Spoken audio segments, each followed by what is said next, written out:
All right, welcome to the deep dive. We've got a fascinating stack of material today, all provided by you, our listener. It focuses on something you're seeing everywhere you shop now. Buy now, pay later services. That button at checkout, right? Yeah. Online, sometimes in person. The allure is pretty powerful, isn't it? Get what you want now, pay for it later in, easy pieces. Exactly. It sounds almost too simple sometimes. Too good to be true, maybe.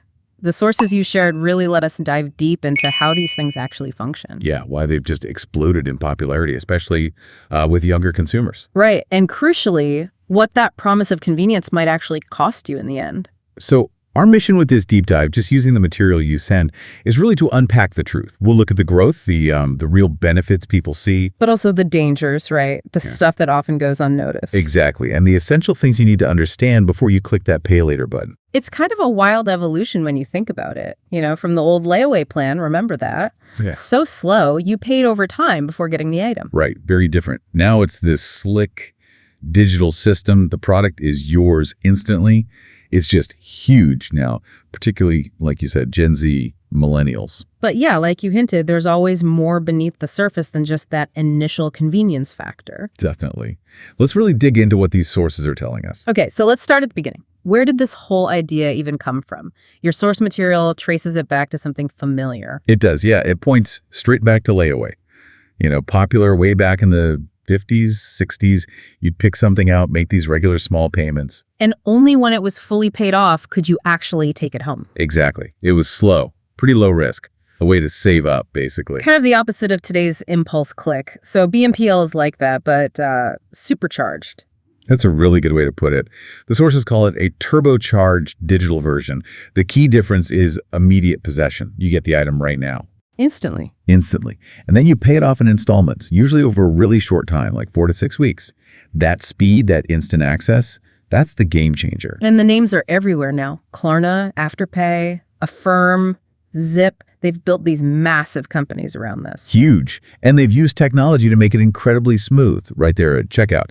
And interestingly, the sources connect this rise to some pretty big cultural shifts. Oh, absolutely. I mean, the digital age just fuels that desire for instant gratification. Everything's on demand. Waiting feels weird now. Right. And combine that with a real shift in how people feel about traditional credit. Especially younger generations. Yeah, the research you sent pointed to skepticism about credit cards, maybe linked back to the 2008 crisis, seeing the downside of revolving debt.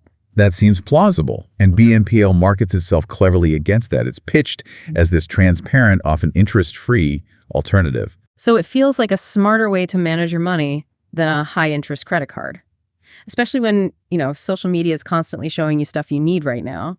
They've really tapped into that feeling. But to really get it, we need to look under the hood, see how it works financially, not just how it feels when you're buying something. Okay, yeah. This is where the core business model comes in. How do these companies make money if they're offering zero interest plans? Right. This is super important, and your sources really emphasize it. There are basically two main ways they generate revenue. The first, and often the biggest slice, comes from the retailers, the merchants. Not from me, the shopper. Primarily, no. Not on those basic plans anyway. The BNPL companies charge the merchant a fee for each transaction. And this fee is usually higher than standard credit card fees, maybe 2%, up to even 6% of the purchase price. Wow. And stores pay that because? Because offering BNPL gets more people to buy things, and they often spend more when they do. It boosts sales. Ah, okay. So the retailer is essentially paying for the interest-free part for the consumer. It's like a cost of doing business, a sales tool for them. Exactly that. It drives volume. Now, the second major way they make money does come from the consumer, but mainly through late fees. Ah, there's the catch. Well, one of them. If you miss one of those scheduled payments, the penalties can be pretty steep. Yeah. There was a study mentioned, the CFPD in 2023. Yeah, I saw that. It found over 10% of users got hit with at least one late fee. Over 10%. That's a lot of people slipping up. And the sources also mention how easy it is to sign up with, multiple different BNPL providers. Which must make juggling due dates a total nightmare. It really can.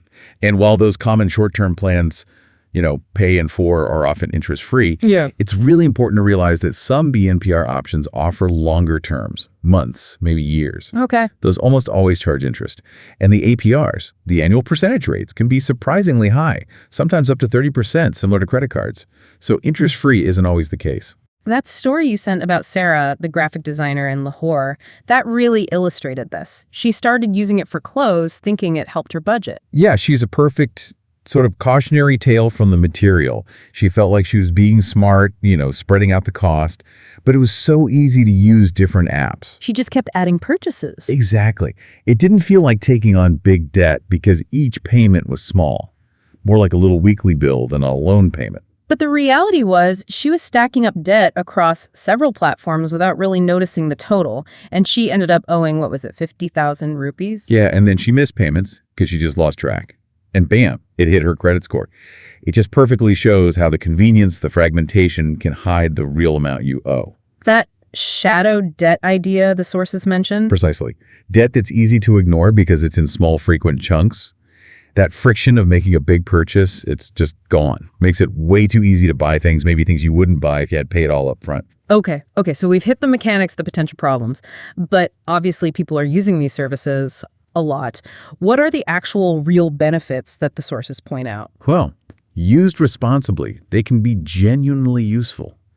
The big one, like we said, is low or zero interest on those short-term plans.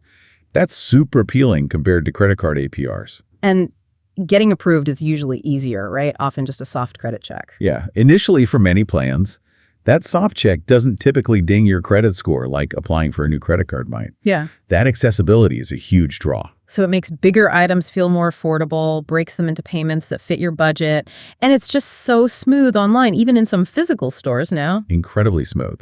So yeah, if you have predictable income, need something like an appliance, and want to spread the cost over, say, 2 months without credit card interest, can be a practical choice. And the scale backs this up. The numbers are huge.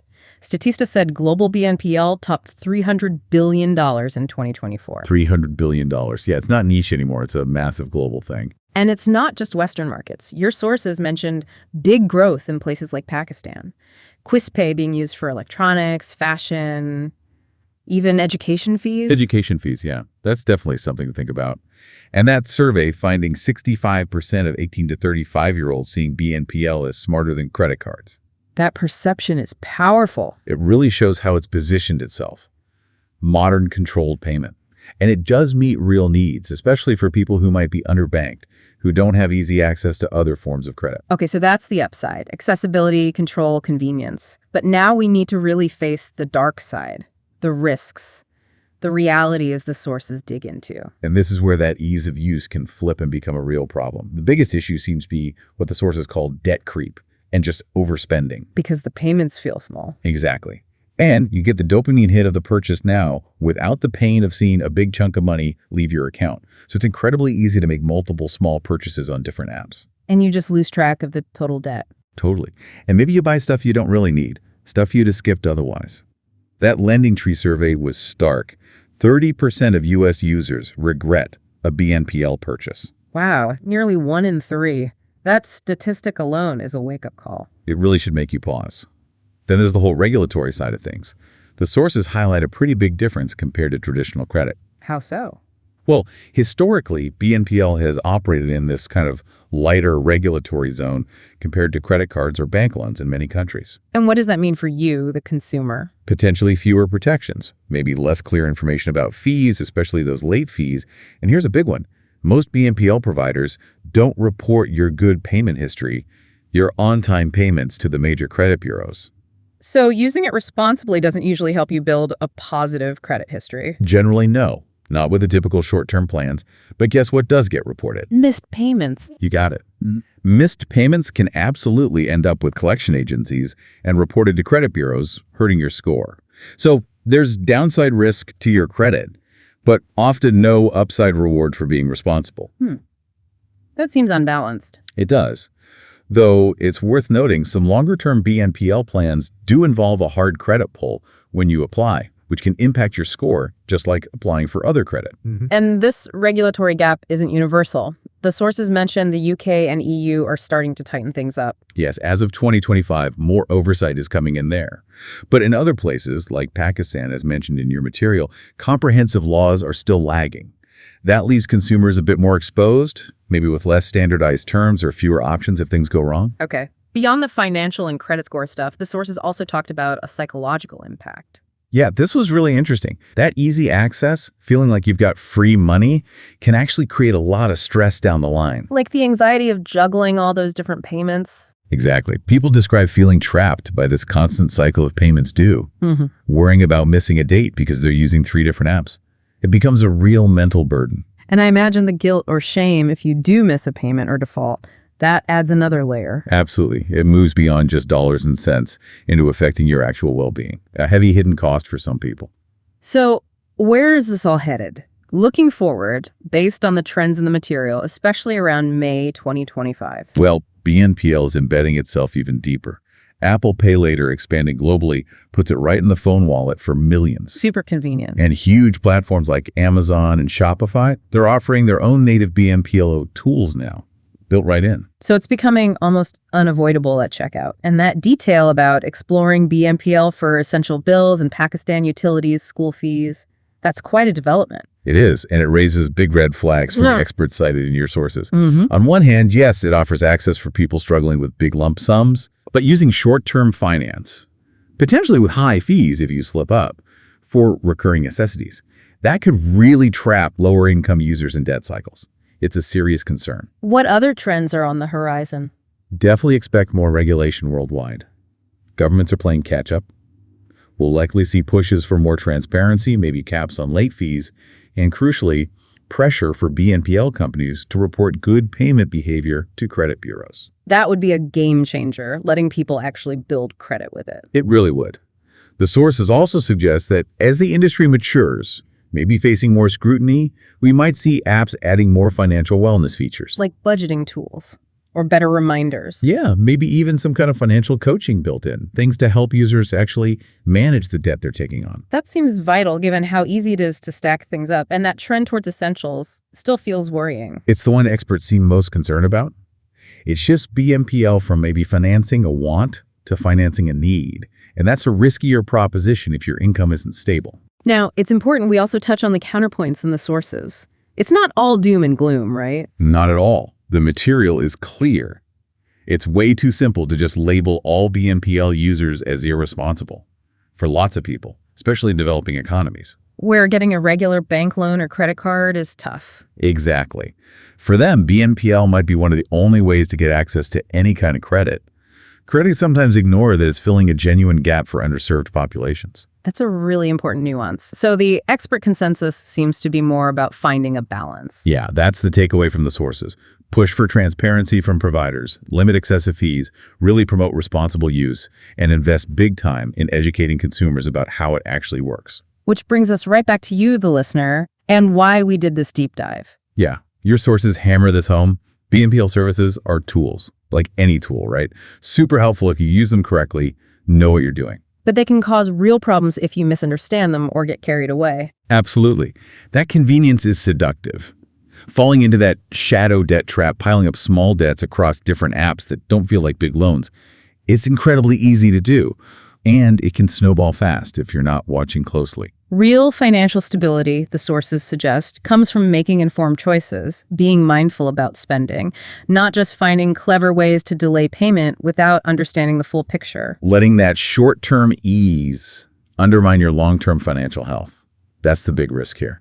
So based on everything we've pulled from your sources today, maybe some key takeaways if you're using BNPL or thinking about it, try to stick to just one provider if you can. Makes tracking way easier. Definitely. And be super vigilant about those payment schedules. Set reminders, whatever it takes. And maybe avoid using it for things you couldn't realistically buy outright pretty quickly. And probably steer clear of using it for essentials, recurring bills. The consequences of missing those are just too high. And the biggest thing, treat it like credit. Because that's what it is. It's not free money. It's a debt. And it needs managing seriously, just like a credit card bill or a loan payment. Yeah, understanding how it works, the potential pitfalls, that's your best defense against letting convenience trip you up. Exactly. Thinking about just how many apps there are now and how easy it is to sign up for several, it really leaves you with a big question based on the sources. How can we, the industry, consumers, create better ways to track all this BNPL borrowing so people don't get buried under that shadow debt without even realizing it? Something to definitely chew on next time you see that button at checkout.